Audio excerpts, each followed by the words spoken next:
Welcome to our symposium today entitled Making New Strides in Hypertrophic Cardiomyopathy, the latest guidelines, science, and strategies for early diagnosis and tailored treatment. I'm Anjali Owens, and I'm joined today by my co-panelists, Dr. Neil Lakdawala and Ms. Lisa Sahlberg. We'll start today with a segment from Ms. Lisa Sahlberg, who is CEO and founder of the Hypertrophic Cardiomyopathy Association. She'll be discussing gaps in providing high-quality care for HCM. Thanks everybody for joining us today to learn about hypertrophic cardiomyopathy. I'm going to be discussing HCM, some gaps in care, Center of Excellence care modeling, and health equity in HCM.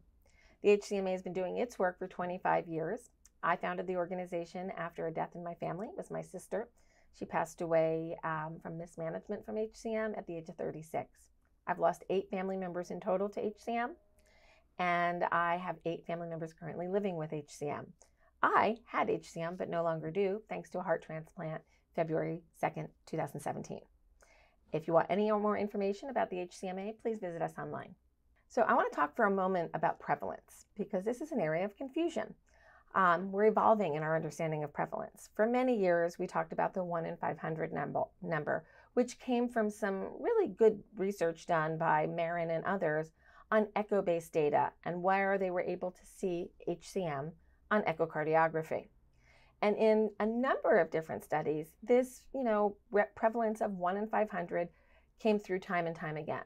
But as time progressed, imaging improved, including the addition of cardiac CMR. So with those better pictures and that better spatial resolution of the actual myocardium and the ability to use gadolinium to denote scarring, we were able to identify more people with clinical HCM by the amount of hypertrophy present. Additionally, genetic testing has offered the opportunity to see those who are at risk and make an earlier diagnosis in families with known mutations. So combined, we used to think HCM affected about 700,000 people in the United States, with 75,000 to 125,000 potentially being at high risk for cardiac arrest. But we now know that that number is different. It's closer to 1 in 250, and there's still some work to be done on total prevalence.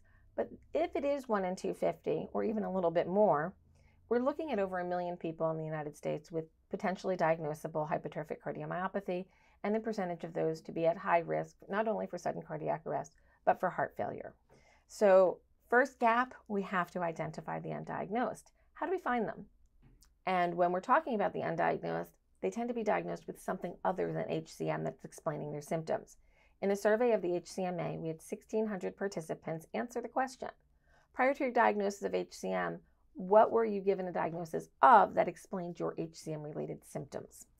And what they answered was asthma, mitral valve prolapse, anxiety and panic attacks, depression, and 51% said they were diagnosed with an innocent murmur. If you start to connect these two, many patients were told things like innocent murmur and asthma, or panic attacks and a murmur. So I would look very closely into the family history and talk to these patients a little deeper, because it may not be asthma, murmur, etc. It may be HCM. So let's help those patients get to a timely diagnosis.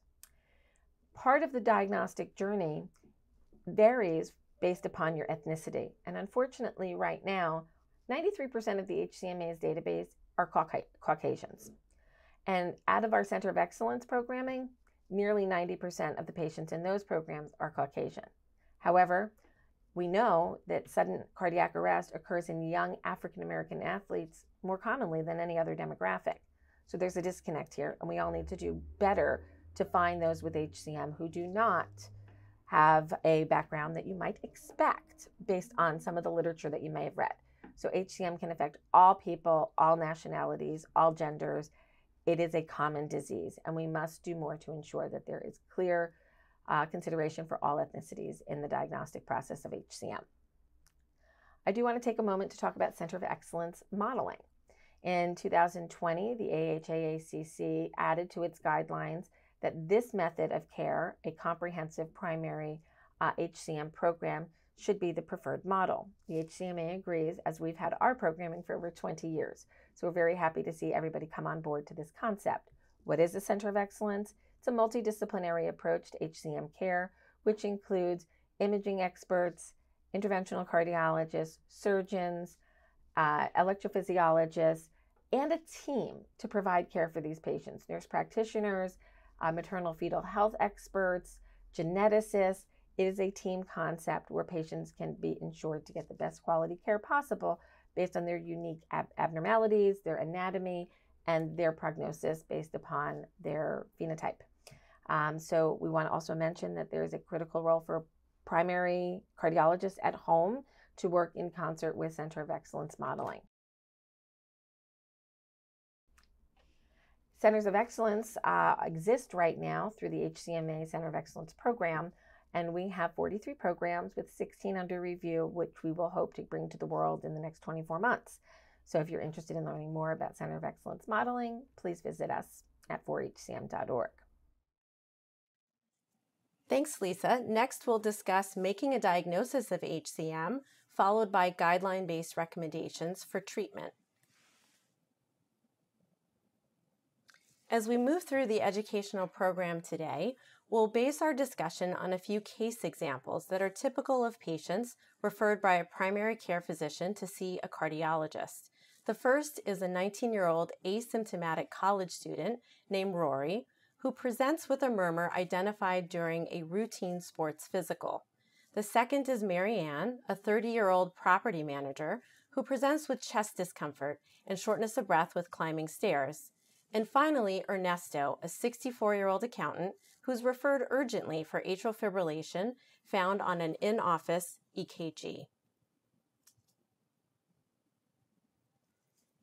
A diagnosis of HCM in adults is made when end-diastolic left ventricular wall thickness is found to be greater than 1.5 centimeters in the absence of another cause of hypertrophy, or 1.3 centimeters in a patient with a known genetic predisposition to HCM.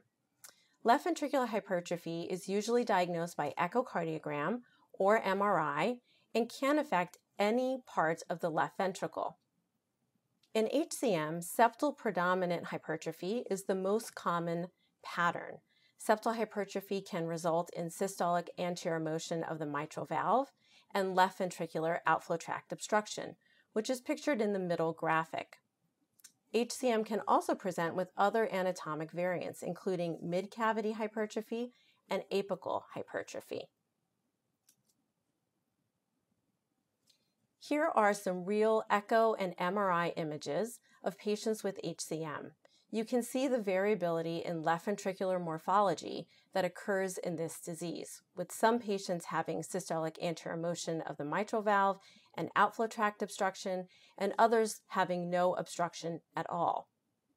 The MRI on the bottom shows an apical aneurysm and mid-cavitary obstruction.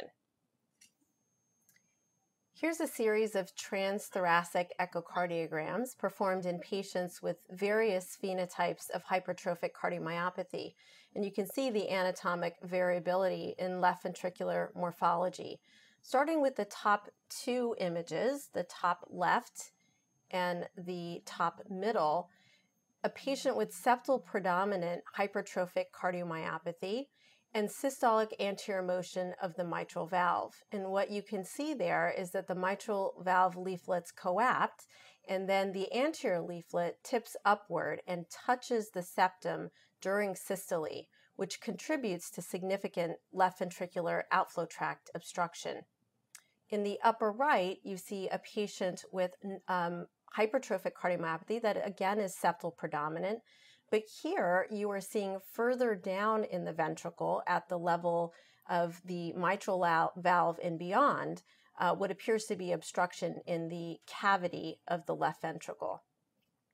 On the bottom left is a patient with mild hypertrophy who is likely to be genotype positive, but with a very mild phenotype with a maximal septal wall thickness that's not more than 1.3 or so centimeters, and no evidence of systolic anterior motion of the mitral valve. Pictured in the bottom middle is a patient again with septal predominant hypertrophic cardiomyopathy.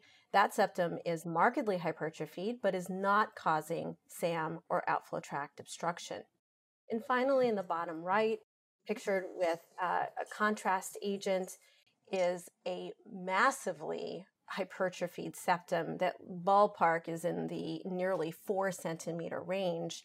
And again, without evidence of resting outflow tract obstruction, but a severely hypertrophied septum.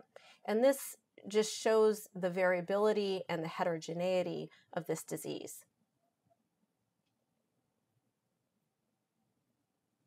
In many cases, HCM is a disease of the cardiac sarcomere. On pathology, patients with HCM are found to have myocyte disarray and interstitial and replacement fibrosis. Approximately 30 to 60% of patients with a clinical diagnosis of HCM have a pathogenic or likely pathogenic variant found on genetic testing. In a large international registry of HCM patients, those with an identified pathogenic sarcomere variant had worse outcomes than those patients who did not have a pathogenic variant. We know from very large families that there is significant variability in disease expression, whereby one member of a family can have a very severe phenotype while another has a mild phenotype, even with the exact same genetic variant, leading us to believe that there are environmental and genetic modifiers that are not yet well understood. Of patients diagnosed with HCM, approximately 2/3 are found to have evidence of obstruction at rest or with Valsalva or exercise, while the remaining approximately 1/3 are classified as non-obstructive.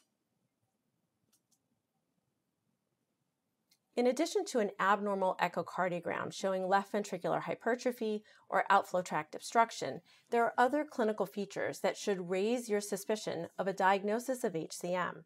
A family history of unexpected or sudden death at a young age, a history of heart failure or stroke, or known cardiomyopathy in the family may suggest a family history of HCM. If an autopsy is available, ask to review the report, which may provide important information. A personal history of unexplained syncope or stroke are also suspicious. On exam, a systolic ejection murmur that augments with Valsalva is classic for left ventricular outflow tract obstruction and may be present on some days and absent on others, depending on the loading conditions. An EKG demonstrating left ventricular hypertrophy with repolarization abnormality or Q waves should also prompt further evaluation with cardiac imaging to look for an underlying cardiomyopathy. Finally, many patients with HCM are asymptomatic, so a normal history and exam do not rule out HCM. As Lisa Sahlberg highlighted in her introduction, we frequently see patients who have been given a diagnosis of some other condition prior to receiving the correct diagnosis of HCM. The reason for this high rate of misdiagnosis or incomplete diagnosis is likely due to the heterogeneous symptom presentation and overlap in symptoms with other cardiac and non-cardiac diagnoses. For example, patients who present at a younger age may be told that they have exercise-induced asthma or an innocent heart murmur, while women of any age are more commonly misdiagnosed with anxiety or panic attacks. A misdiagnosis of mitral valve prolapse is also fairly common. Obtaining cardiac imaging to review mitral valve anatomy and function is a critical step in achieving the correct diagnosis. Finally, syncope, particularly occurring during or just after exertion, is a worrisome event and should be thoroughly evaluated prior to determining the etiology.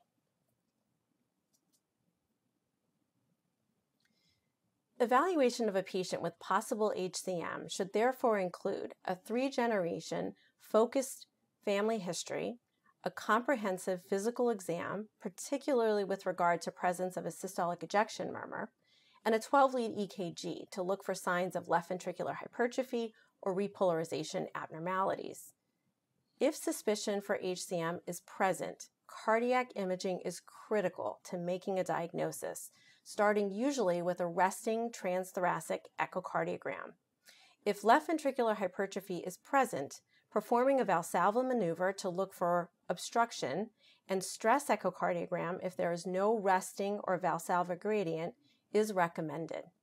If echocardiogram is inconclusive or further details of anatomy, wall thickness, or myocardial tissue characterization is needed, cardiac MRI should be obtained.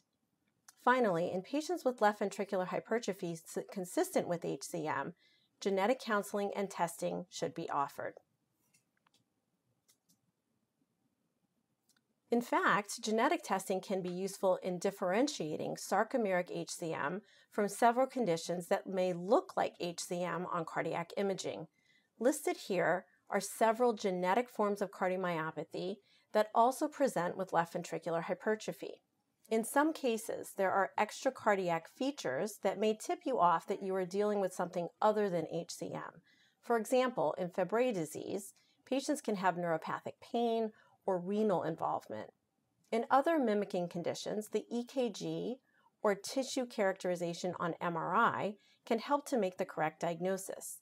For example, in amyloid, you may see low voltage on EKG despite left ventricular hypertrophy on echo, indicative of an infiltrative disease. Patients with Danon disease and PRKAG2 related cardiomyopathy may present with a short PR interval or pre-excitation on EKG. It's important to make the correct diagnosis of these conditions, as a few have targeted therapies that can change prognosis. Next, we'll hear a patient's perspective on an HCM diagnosis. Well, I'm Carol, born and bred in Tennessee and currently live here. I was diagnosed in 2015. I started with a new doctor, and it all started with a question: did you know you had a heart murmur? And I'm not worried about it, she says, but let's get you to a cardiologist to check it out. And I had, over the course of time, had a lot of the symptoms, specifically the fatigue, extreme shortness of breath, doing very simple tasks. And I did not initially go to a center of excellence, but I did finally get to one. And fortunately, I also found the association, where I have gotten some great guidance. I got an ICD within a couple of months of being diagnosed. It was probably a little premature, but as it's turned out, I would have needed one anyways. A couple years later, I had a myectomy. Once again, fortunate to be able to go to Cleveland. And at the end of the day, I live a really normal life. I'm on metoprolol and a few things I can't do, but as a general rule, I consider myself very fortunate. It's always great when my cardiologist said, "See you next year."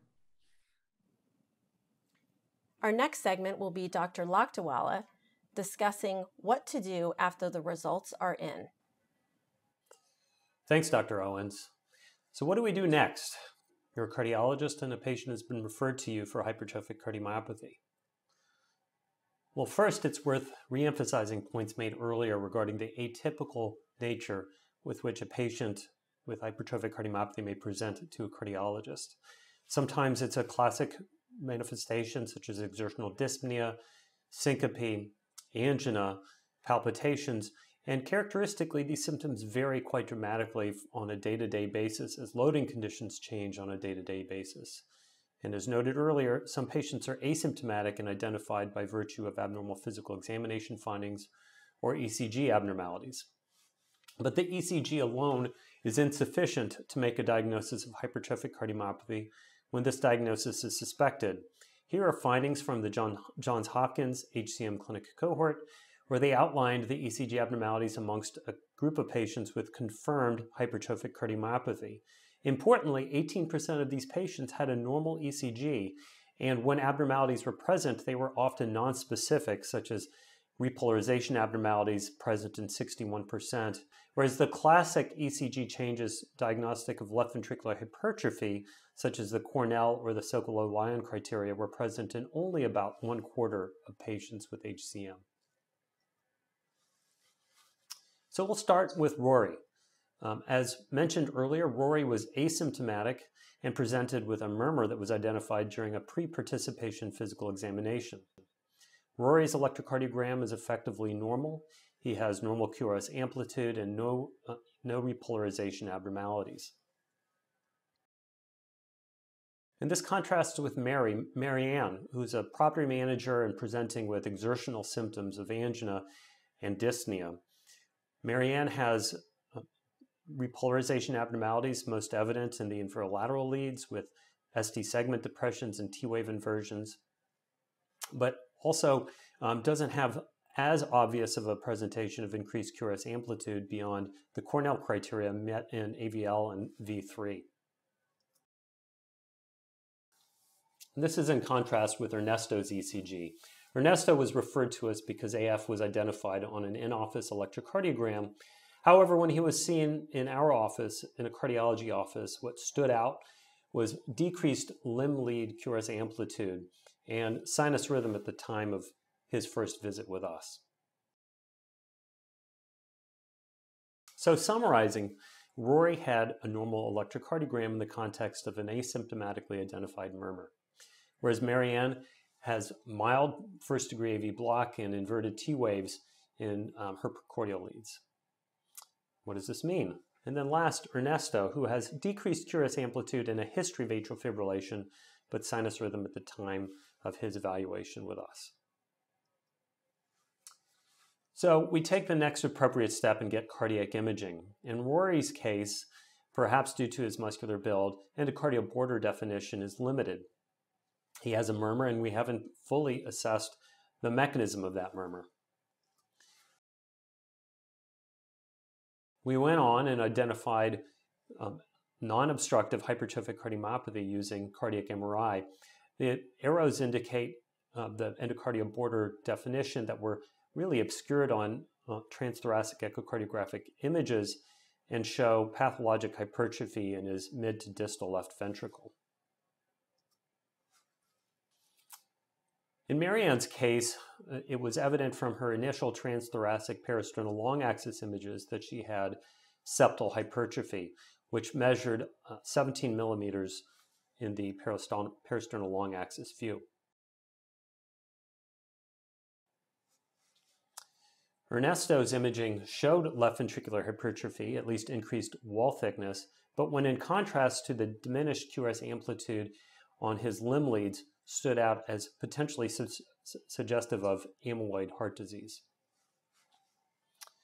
So summarizing the imaging results, Rory has apical thickening on echocardiogram that was suspected but clearly delineated on cardiac MRI and preserved systolic function without outflow tract obstruction evident at rest or with Valsalva provocation.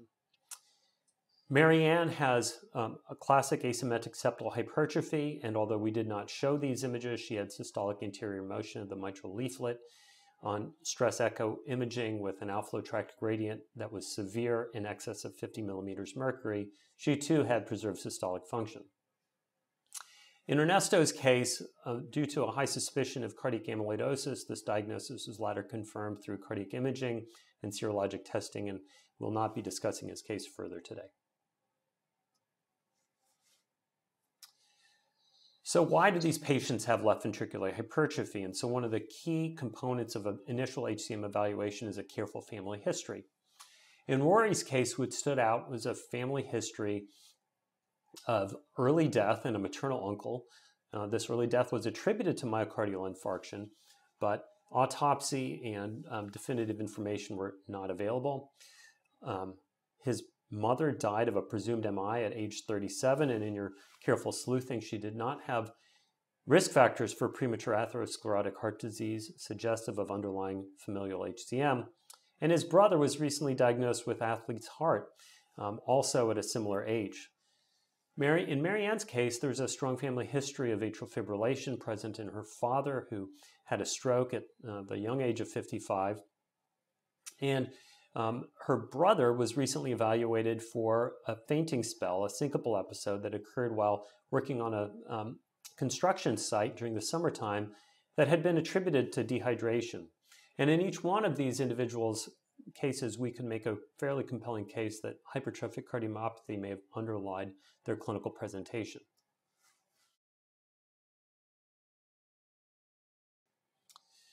So in Marianne's case, she had presented with fairly prominent symptoms, and the question that was raised was how much was her experience typical for that of other women with hypertrophic cardiomyopathy? Well, we've learned that an HCM diagnosis and a recognition of heart failure symptoms in women are quite delayed relative to men in excess of 5 years. Some of this may be related to diminished or decreased penetrance of HCM causing sarcomere variants in women compared to men, leading to a later age at clinical presentation. However, it may also be that providers misinterpret or underplay presenting symptoms of angina, atypical chest pain, dyspnea, fatigue, all of these which could be attributed to other causes and not fully sussed out to be related to hypertrophic cardiomyopathy. And last, women may be less likely to seek out medical care for themselves based on their own learned experience or related to their primary role often as caretakers within a family. So in spite of a delayed diagnosis and perhaps a misinterpretation of presenting symptoms, it's important to recognize that the clinical course of hypertrophic cardiomyopathy in women may be more severe than in men. These are data from the International Share Registry of hypertrophic cardiomyopathy programs that showed women were more likely to require septal reduction therapy, had a substantially higher risk of progressing to class 3 or 4 heart failure symptoms, and were at increased risk of mortality compared to men. So we made a clinical diagnosis of hypertrophic cardiomyopathy in our patients with cardiac imaging. We've taken a careful family history suggestive of familial hypertrophic cardiomyopathy, and this segues nicely into the role of genetic testing in the current and in the future management of hypertrophic cardiomyopathy. Large cohort studies of patients with hypertrophic cardiomyopathy who have undergone genetic testing are helping to define the standard of care, and so by performing genetic testing, we're adding to that knowledge base. Some of this is important at the individual patient basis as we learn more about the genetic diversity underlying hypertrophic cardiomyopathy and unique sarcomeric variants are identified. By adding to this data set, we can help clarify the pathogenicity of an individual variant. As we conduct more genetic testing in clinical practice, we add to the international databases of sarcomere variants and hypertrophic cardiomyopathy, which can actually lead to resolution of a variant of unknown significance in your individual patient. Historically, it had been difficult to obtain genetic testing for patients. This is no longer the case. The cost has come down. There are even some free genetic testing and counseling resources available. So why do we perform genetic testing? I've given some arguments for why this should be done at a population level to inform our knowledge base, but it has real impact at the individual patient level. For one, we're able to define the genetic etiology of disease. Dr. Owens had presented several phenocopies or mimics of hypertrophic cardiomyopathy that can be clearly identified through genetic testing. Most importantly, genetic testing can help guide family management through definitively identifying at-risk relatives. This is so-called cascade screening, whereby a pathogenic variant can be identified in the proband or index case, and then at-risk relatives can undergo genetic testing to determine whether they carry or do not carry the same variant. Those who do not carry it can be released from longitudinal follow-up, whereas those who do carry it should be followed longitudinally, even if their initial evaluations are normal, owing to the delayed age-dependent penetrance of the phenotype. And as we do genetic testing more frequently, this will help develop the knowledge base to change clinical paradigms, perhaps by identifying patient populations who should be treated earlier with pharmacotherapy to prevent disease progression. So returning to Rory and Marianne, both diagnosed with primary hypertrophic cardiomyopathy. In Rory's case, a mutation in TNNI3, the gene which encodes troponin I, was identified, and in Marianne's case, a pathogenic variant in MYH7, which encodes beta-myosin heavy chain, was identified. It's worth noting that the majority of hypertrophic cardiomyopathy mutations occur in one of the two heavy chain encoding genes, MYH7 and MYBPC3. So in both Rory and Marianne's case, we've diagnosed them with hypertrophic cardiomyopathy. Rory has non-obstructive familial HCM, and Marianne has obstructive familial HCM. So now we'll hear some patient perspectives on genetic testing for hypertrophic cardiomyopathy. So I live in Kansas City. I'm originally from Lebanon.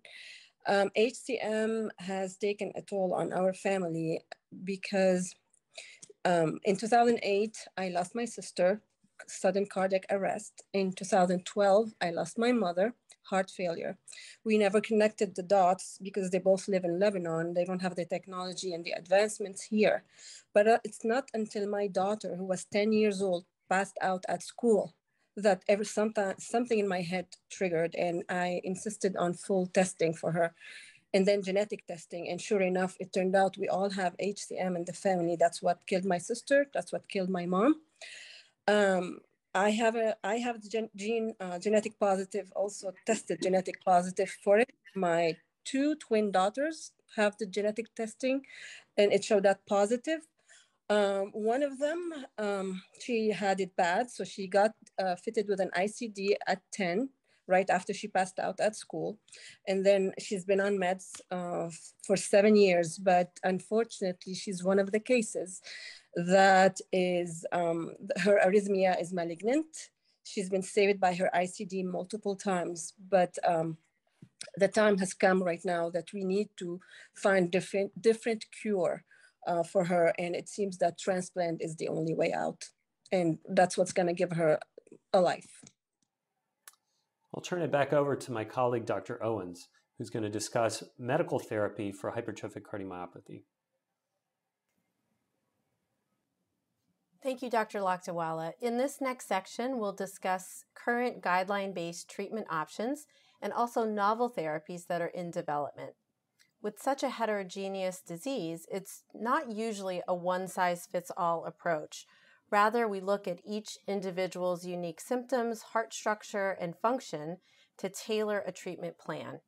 Importantly, routine follow-up and objective reassessment is critical, as treatment goals often change over time.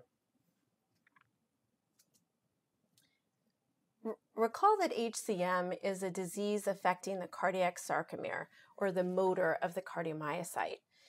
The force of contraction and relaxation are governed largely by the interaction between 2 proteins, myosin and actin, which are depicted here. If contraction and relaxation, which are both active energy-requiring processes, are dysregulated and inefficient, we can see effects in the heart, such as hypercontractility and diastolic dysfunction. Ideally, pharmacologic treatment of HCM aims to reduce hypercontractility and improve diastolic function. The current treatment landscape includes medications, devices, and procedures that are selected based on the patient's manifestation of disease. There is a subset of patients who have HCM who live a normal lifespan with few, if any, symptoms. And for those patients, no treatment may be required. The main complications that we look for and try to prevent in patients with HCM are sudden death due to ventricular arrhythmias, atrial fibrillation and stroke, severe obstructive disease that leads to symptoms of advanced heart failure, and advanced heart failure in the non-obstructive patient. We have treatment strategies for all of these potential outcomes, including the implantation of an ICD for primary or secondary prevention of sudden death, medications and invasive septal reduction therapy for heart failure symptoms due to left ventricular outflow tract obstruction, and medications, and if all else fails, heart transplantation for refractory advanced heart failure. We use anticoagulation, antiarrhythmics, cardioversion, and ablation to treat AFib and to prevent stroke.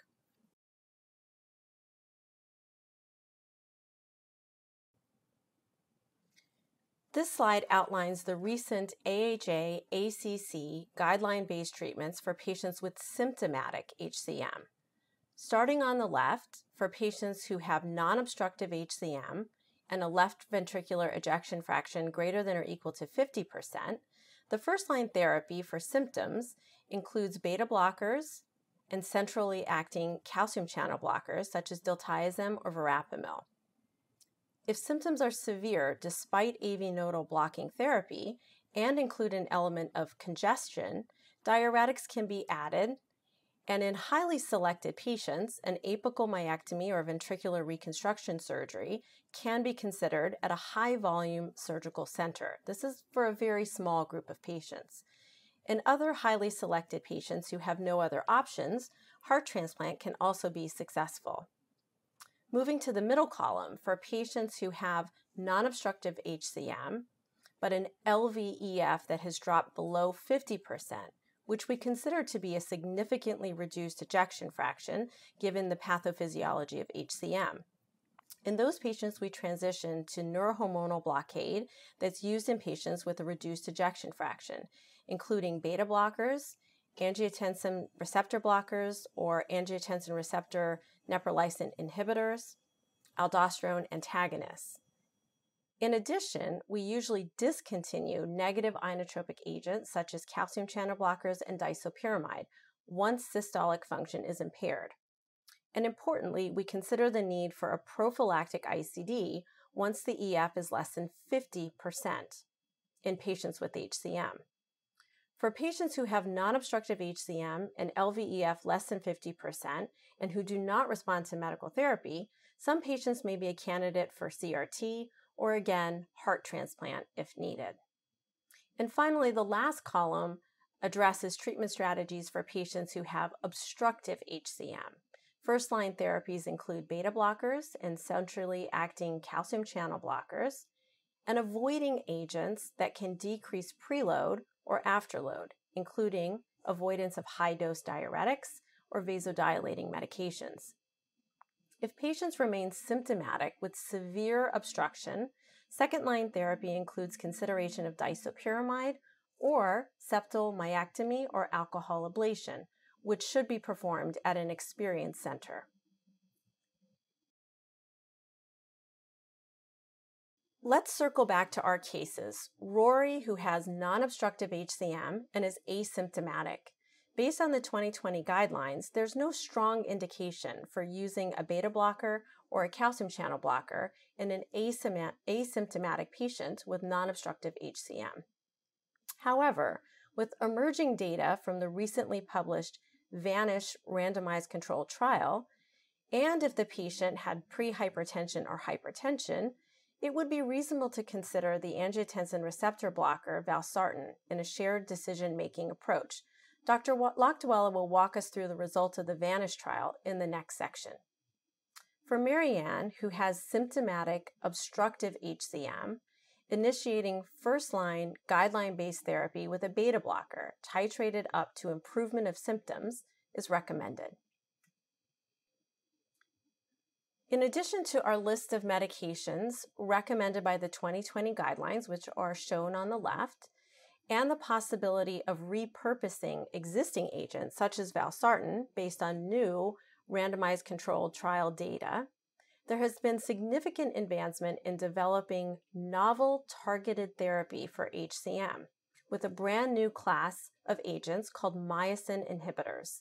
And also on the horizon is gene therapy, which is currently in preclinical trials. As an introduction to the novel class of agents called myosin inhibitors, we'll start with a short video. In HCM, there are too many connections or cross bridges between actin and myosin proteins, which increases the energy used by the heart and makes it harder for the muscle to relax.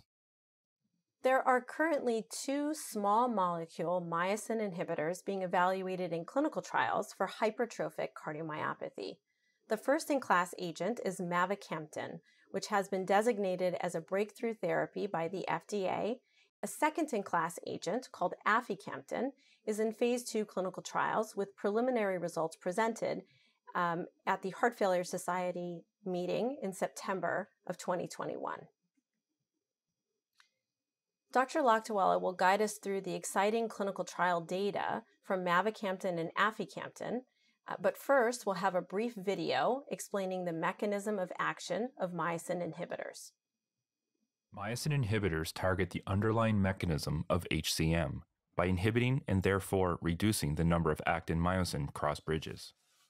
The recently published EXPLORER-HCM study was a phase 3 trial of mavacamten in patients with obstructive hypertrophic cardiomyopathy and predominantly NYHA functional class 2 and 3 effort intolerance. Patients enrolled in this study underwent a 5-week screening phase, were comprehensively evaluated at baseline, and then in a double-blind, placebo-controlled fashion received either placebo or mavacamten in escalating doses for 30 weeks. At the end of treatment, patients came off investigational therapy and had an end-of-study clinical and echocardiographic assessment. Following this, all patients enrolled in EXPLORER were availed the opportunity to enroll in MAVA-LTE, a long-term extension study of open-label mavacamten.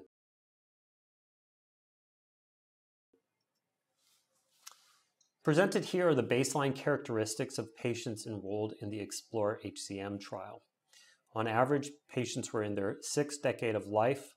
There was a fairly representative female sex predominance in this cohort. There is a male sex predominance in this cohort, compatible with what we see in clinical practice. Background hypertrophic cardiomyopathy therapy was also in keeping with consensus guideline recommendations, with beta blockers or L-type calcium channel blockers utilized in the majority. Most patients were NYHA functional class 2, with a little over 25% with class 3 effort intolerance. There was a modest number of patients with prior atrial fibrillation, and as seen from their cardiopulmonary exercise testing, their peak VO2 was low, representative of what we would see in an HCM population. With increased NT-BNP, here's their geometric mean, approaching 1,000. Genetic testing had been performed in the majority of these patients, with approximately 25 to 30% harboring a sarcomeric variant that was pathogenic or likely pathogenic. The primary endpoint in EXPLORER-HCM was either a 1.5 milliliter per kilogram minute increase in peak VO2 with a greater than or equal to 1 NYHA functional class improvement, or a greater than 3.0 milliliter per kilogram per minute increase in peak VO2 without worsening NYHA functional class. The secondary endpoint was both, so patients who had a very impressive improvement in peak VO2 and an improvement in NYHA functional class. So mavacamten hit both primary and secondary endpoints with a high degree of statistical significance. 37% of patients receiving mavacamten versus 17% of those receiving placebo, representing a difference of 19%, experienced a 1.5 milliliter per kilogram minute increase in peak VO2 and NYHA functional class improvement, or greater than 3.0 milliliters per kilogram per minute improvement in peak VO2. Patients who hit both, they had a very dramatic improvement in peak VO2 and an improvement in NYHA functional class, represented 20% of the mavacamten treated group and only 7% of the placebo treated group. Both, again, were highly statistically significant differences. LVEF was an important safety endpoint in the EXPLORER-HCM trial. Myosin inhibitors decreased the force of contraction, and an overdose would essentially be a marked reduction in LVEF.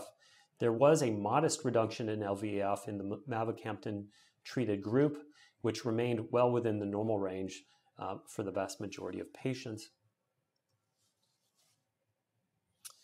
The improvement in symptoms was associated with or underlined by a dramatic improvement in outflow tract obstruction. Presented on the left figure is the change in LVOT gradient in the mavacamten treated patients, represented by the blue line compared to those who received placebo. And resting gradients were dramatically lower in those treated with mavacamten. Likewise, exercise echo was performed at baseline and at week 30, the end of treatment visit, and there was a significant improvement in post-exercise LVOT gradient in the mavacamten treated group relative to those who received placebo. 74% of patients treated with mavacamten fell below the threshold for septal reduction therapy, meaning that they had improved so much with an improvement in outflow tract gradients that septal reduction therapy was no longer indicated. And 57% of those had complete relief of obstruction, defined as a gradient less than 30. A key secondary endpoint was the change in NT-BNP in patients treated with mavacamten compared to placebo. There was a marked reduction in NT-BNP that was sustained throughout the on-treatment phase. As expected, patients who had an improvement in exercise capacity and reductions in gradient and NT-BNP experienced an improvement in NYHA functional class. Presented here are the NYHA functional class at baseline, week 14 and week 30.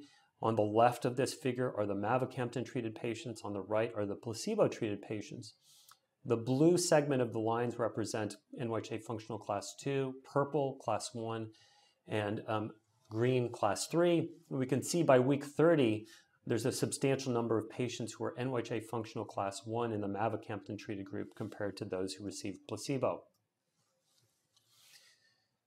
Quality of life was assessed with the KCCQ in the EXPLORER-HCM trial, and there was a sustained and significant improvement in quality of life in the mavacamten-treated patients that is comparable to some of our most effective therapies for heart failure with reduced ejection fraction.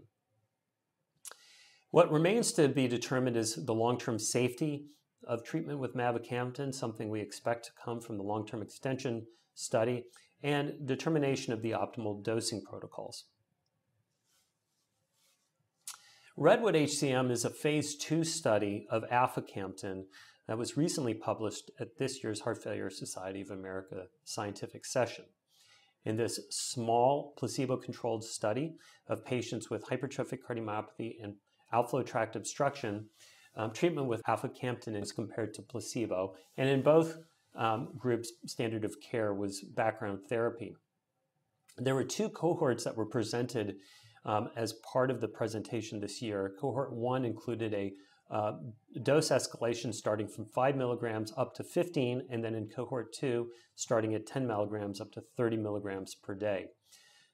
Patients were followed up to week 9, and then end of study visits were conducted. Much like in the EXPLORER-HCM cohort, in REDWOOD-HCM patients were in their 50s. There was in this case, a female sex predominance with women accounting for more than half of the patients in both arms. The patients skewed towards NYHA functional class 2 effort intolerance with severe septal hypertrophy and preserved systolic function at baseline, with outflow tract obstruction present both at rest and with Valsalva provocation. Like seen in the EXPLORER-HCM study, treatment with the myosin inhibitor aficamten reduced LVOT gradient throughout the treatment phase. The placebo-treated patients are represented with the orange line. Those treated with aficamten in cohort 1 or the lower dose escalation, or cohort 2, the higher dose escalation, are shown in dark and light blue respectively. And both with rest obtained images and Valsalva images, there was a significant reduction in outflow tract gradient, with most patients falling below 30 millimeters mercury, or essentially experiencing non-obstructive physiology. After washout, obstruction recurred.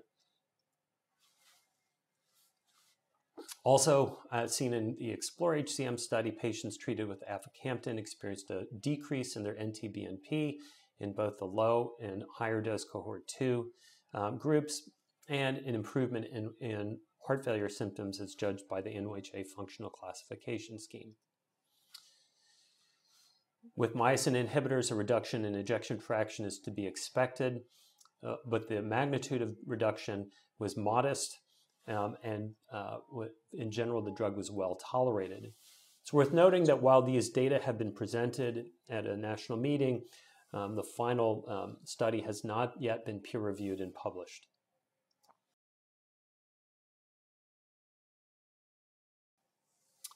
So shifting to a patient like Rory, someone who has non-obstructive HCM and essentially is asymptomatic. And this raises the question of whether pharmacotherapy can prevent disease progression. This provocative question was posed by Dr. Carolyn Ho in the VANISH trial. In this study, 150 patients who had early hypertrophic cardiomyopathy, they were minimally symptomatic, young, and had no outflow tract obstruction, underwent comprehensive baseline evaluations, and then were randomly treated with valsartan titrated up to 320 milligrams a day in adults and 160 milligrams a day for children, 80 milligrams for small children, and were followed for 24 months utilizing cardiac imaging and cardiac biomarkers for response to therapy. Because these patients generally aren't expected to experience hard outcomes throughout a 24-month period of follow-up, and because they are asymptomatic, one of the novel features of this study that was pioneered was the development of a composite outcome, which was comprised of a Z-score change across multiple domains representing myocardial injury, hemodynamic stress, cardiac morphology, and cardiac function. Presented here are the baseline characteristics of patients in the VANISH trial. As expected, this is a young cohort with patients in the early 20s on average. Women represented approximately 40% in both of the valsartan and placebo-treated group. There was minimal background therapy because these were patients who were asymptomatic or minimally symptomatic at baseline.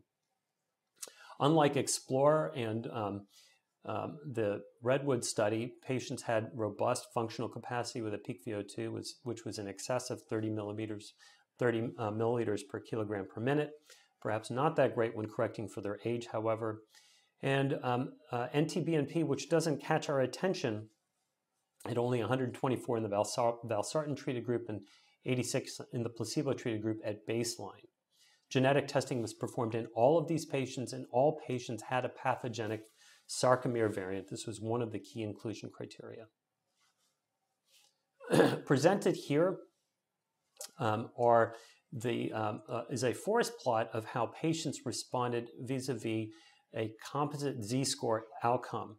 And so patients who responded favorably with favorable changes in cardiac morphology, function, or injury or hemodynamic stress are presented to the right of the line of unity.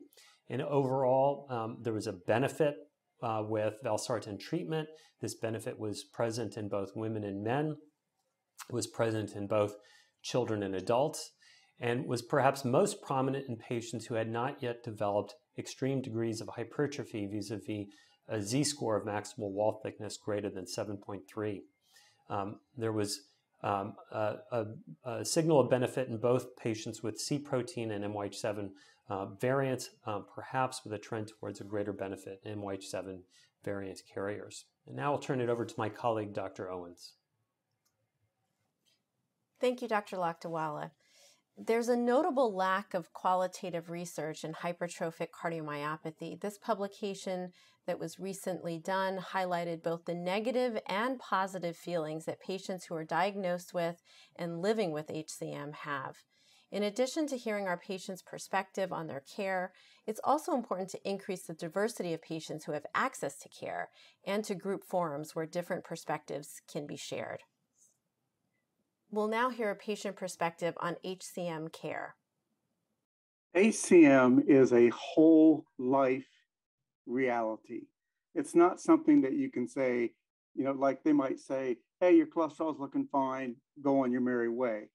This is a much bigger issue and it affects every part of my life.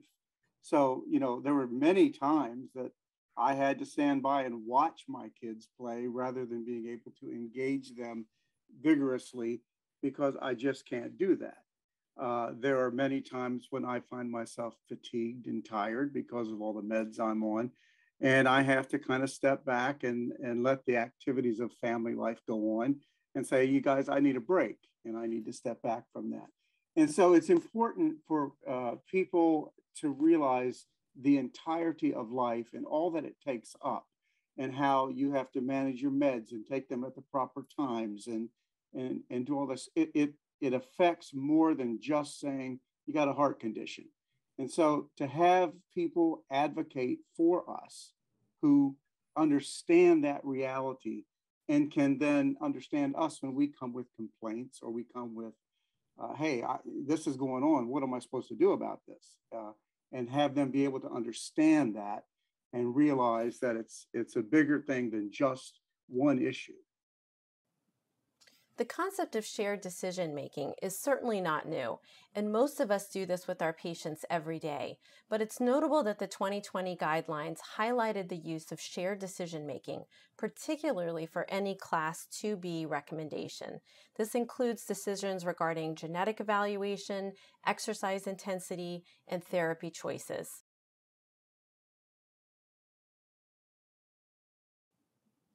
Our patients with hypertrophic cardiomyopathy often have a number of healthcare professionals, including a primary care doctor, a local cardiologist, and sometimes more than one specialist cardiologist.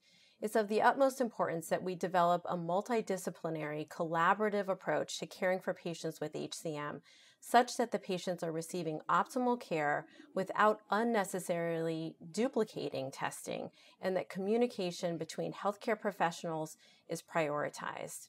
In many ways, HCM centers can act as a central coordinating center for a patient's care, and certainly as a preferred destination for complex procedures or a second opinion on management. In conclusion, we have a few key takeaway messages today. The first is that cardiac imaging, starting with echocardiogram, is central to making a diagnosis of HCM. HCM, in many cases, is caused by a pathogenic variant in a sarcomere gene. Our current treatment approaches focus on symptom relief, as well as prevention of sudden death and stroke. And finally, emerging therapies aim to target the underlying pathophysiology of HCM and are well on their way to development. Next, we'll take a few questions that were submitted in advance of the symposia. The first is, how do you think myosin inhibitors will fit into the treatment algorithm for patients with obstructive HCM? Dr. Lakdawala, what are your thoughts on this? It's a great question. I think that we'll probably turn to nodal blockers as first-line therapy in hypertrophic cardiomyopathy. We're comfortable with the drugs. They're ubiquitous, they're inexpensive, and generally well-tolerated, if not completely effective. And so I think one place that we could envision myosin inhibitors taking would be second-line therapy in patients with obstructive HCM who remain symptomatic after initiation with either a beta blocker or a calcium channel blocker and titration up, or in patients who have limiting side effects with those medications. It's provocative that mavacamten might take the place of disopyramide as that second-line agent, but given the shortage of disopyramide and the many side effects associated with disopyramide in some patients, that could be a place for these therapies. So Dr. Owens, in patients referred to you for septal reduction therapy, in whom might you consider a myosin inhibitor as an alternative to either alcohol septal ablation or a septal myectomy?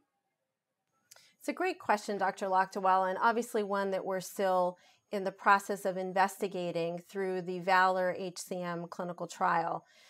We've had most patients prefer to try medication prior to undergoing an invasive therapy. And I think it's yet to be seen the durability of response to myosin inhibitors and obviously the long-term outcomes. It will be a therapy that may be lifelong, and that's another consideration in terms of whether patients will be willing to take a lifelong therapy. Yeah, I agree. I think it's nice to have choices for our patients, and we can certainly envision patients who want to be done with it and have septal reduction therapy appreciate the long safety track record and the good outcomes generally experienced by patients post-SRT. But a lot of patients don't want to undergo an invasive procedure, and I share your sentiment. Thank you, everyone, for attending our symposia today, and thank you to Dr. Lakdawala for joining me as a panelist. This activity is certified by PVI, Peerview Institute for Medical Education. This activity has been developed in partnership with the Hypertrophic Cardiomyopathy Association.